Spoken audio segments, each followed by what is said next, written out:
ازيكم عاملين ايه؟ يا رب تكونوا بخير وكل سنة طبعا وانتم طيبين. بما اننا بقى في العيد ورنجة وفسيخ والجو الجميل ده، تعالى اقول لكم احلى سلطة رنجة ممكن تعملوها.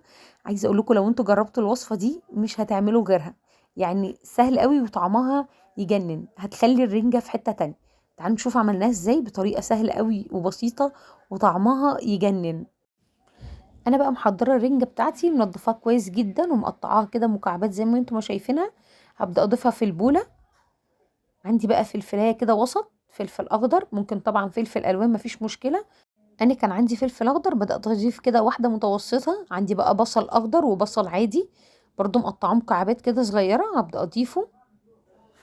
عندي بقى كابوتشايه مقطعاها كده مكعبات برضو صغيره. لو مفيش ممكن برضو نضيف خس بلدي، المتوفر مفيش مشكله.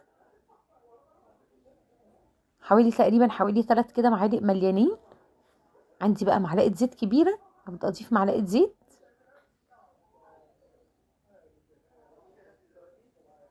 عايزه اقول لكم الوصفه دي حلوه قوي، بتخلي الرنجه في حته تانية، بجد تحفه. يعني لو جربتوا الطريقه دي مش هتعملوا غيرها.